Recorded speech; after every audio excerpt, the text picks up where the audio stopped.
came to the US in 2007. I went to Northwestern University right after Lehman Brothers went bankruptcy. So there was no job anywhere. So I knock on the door of every department's professor. I say, I'm a student here. This is my resume. Please connect me to someone on LinkedIn who I already researched. This guy talked to you on LinkedIn. So I want to talk to him or her. And then one day there was a professor say, I don't know you, I cannot connect you to anybody, but tomorrow I have a panel. After that, I went on and talked to the speaker. And this is my resume. Can I talk to someone in your company, like running department on like digital? And she said, yes. Few weeks went by, nobody contact me. I follow up with a recruiter. The recruiter pick up the phone, asked me, please do not call me anymore because I was laid off. So the recruiter was laid off from the company. So I said, okay, why don't you have nothing to do? Do you want to come out for a coffee? She's like, okay, why not? So we had a coffee. She told me a lot of going on about the company, who is a decision maker, what's the challenge of the company, put together a business plan. You need someone who know a little bit marketing, know a little bit digital, ideally not very expensive, just out of college, and I know someone. Me. So she asked me, do you want to be a contractor? Anyway, that's how I got my first job.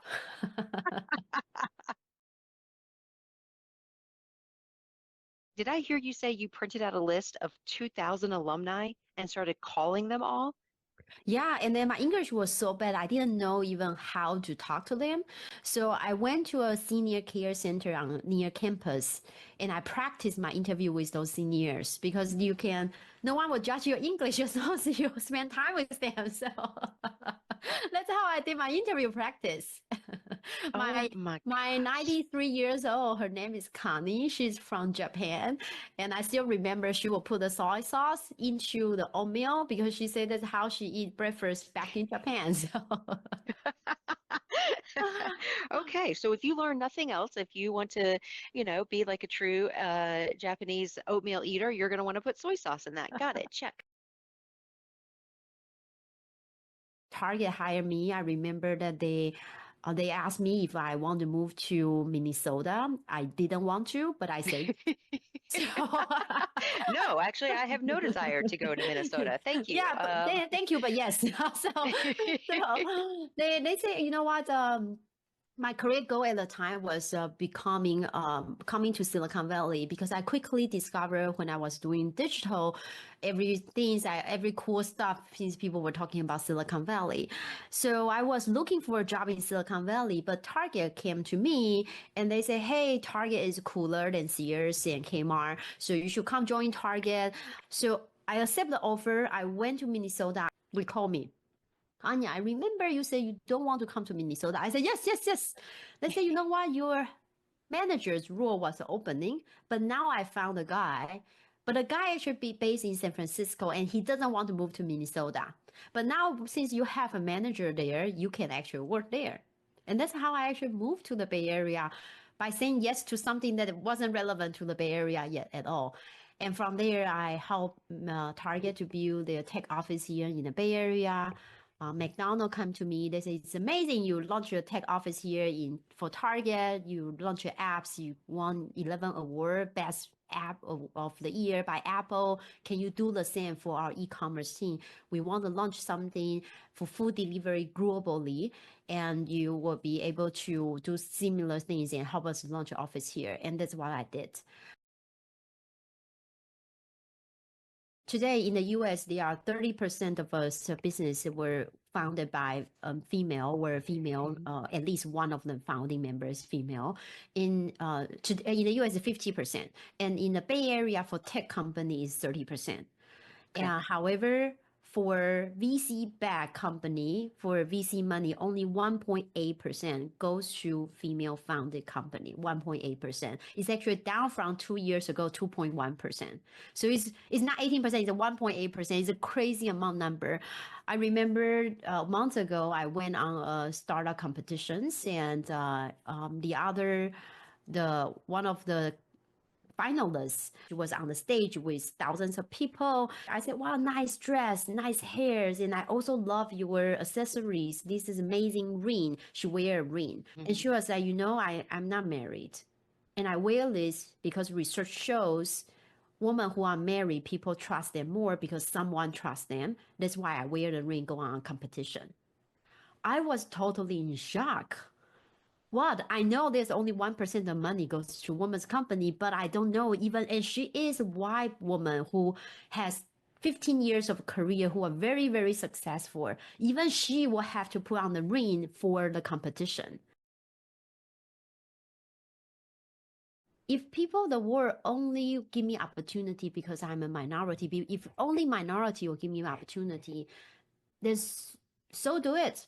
Then I go find minority investors. So I start talking to people who are Nigerians and Kenyans and Italians and Spanish and from Mexico and from different part of the world, and Paris and Singapore and Taiwan and Japan. They are where I start talking to people who are African Americans and like the gays, investors. And if I can combine every minority investors to be my investor, I have more than enough.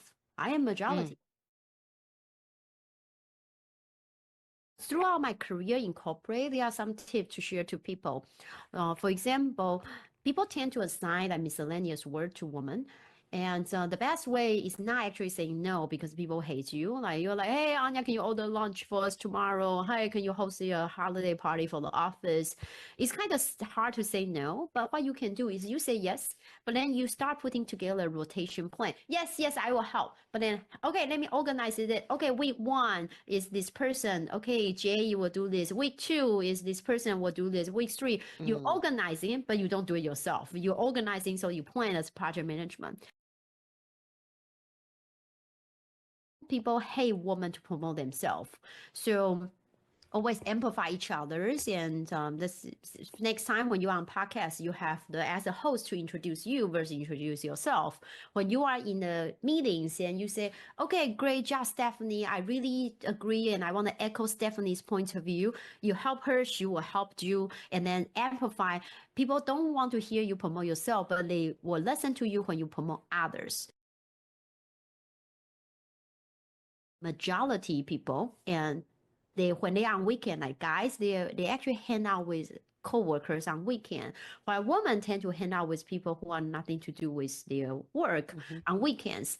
I'm not saying that you should hang out with co-worker on weekend, but those loose ties will help. So next week, find someone who you are not very familiar with, ask them for lunch.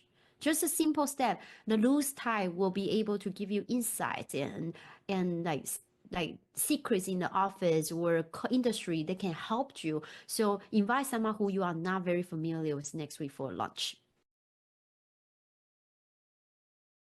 Fashion company are designed for people who are into fashion. They're not for people like me. I'm just a lazy person or busy person who need to look good, want to be successful, but does not care about fashion. I need to look good for my job, for my day, for my work. I do not care I wear red or blue. All I care is that I am successful in the next meeting. I close a deal. I do well in the social events. I did well in my TED Talks. So I start wondering, are there people like me who hate shopping, hate laundry, but very purposeful and need to look good? Yes, they are busy men with goals. Sales guy, recruiter, pastor, professor, executive, single guys, they have no idea how to look good, but they need to look good. And turn out that we are a menswear business. But those people, to serve them, you need service. You need to pick clothes for them. But before Gen AI, it wasn't feasible.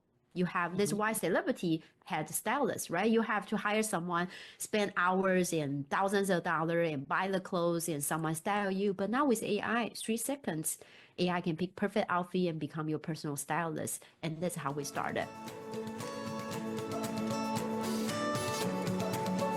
If you enjoy this podcast, please make sure to subscribe. And to stay updated on everything that the Action Catalyst is up to, make sure to follow us on Facebook and Instagram at Action Catalyst Podcast and on Twitter at Catalyst_Action. And thanks for listening.